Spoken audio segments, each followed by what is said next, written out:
Depuis 4 ans, au gré des saisons, la plaine fleurit et se couvre de légumes aux portes de Montagnac. Une quarantaine d'habitants de ce gros bourg hérolté profitent des joies du jardin partagé. Je vais essayer les carottes cette année, j'ai jamais fait ça. Il vaut mieux un bon binage que 2 arrosages. Oui, c'est pareil, vrai, biner aussi. c'est pareil.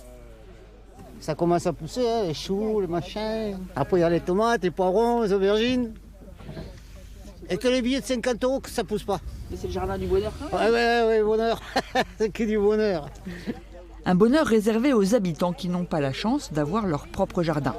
Pour 70 € par an, ils peuvent travailler la terre dans une ambiance très conviviale, car ici, en causant plantation et recettes, on peut aussi voyager loin. Moi j'aimais beaucoup le plan de chez moi. Les gombos, ça marche bien. Le piment aussi, ça a poussé l'année dernière. Tout ça, c'est des petits plants. Je pensais que c'était l'ail, tu vois, comme les feuilles sont plates. C'est une multinationale. C'est ça. Parce qu'il y a plusieurs nationalités. Donc, Mali, voilà. Bosniaque, vous avez de l'Algérie, de Maroc, Portugal. Montagnac, c'est la 3e couronne de Montpellier et la pression immobilière y est de plus en plus forte. Malgré cela, la mairie a décidé de dédier ce terrain communal de 6000 m² à ces petits jardins potagers, le fruit d'un projet participatif qui a germé en 2017.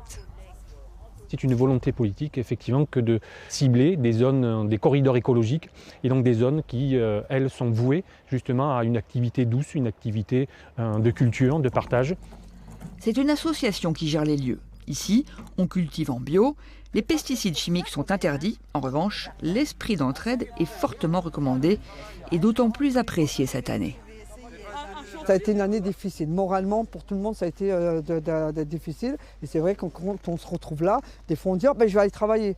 On vient, mais on ne travaille pas, on repart. On n'a rien fait au jardin parce qu'on a parlé, on a discuté, parce que les gens, on ne les voit plus aussi souvent. Et mettre la main dans la terre et ça ressource en même temps. C'est un côté thérapeutique en même temps.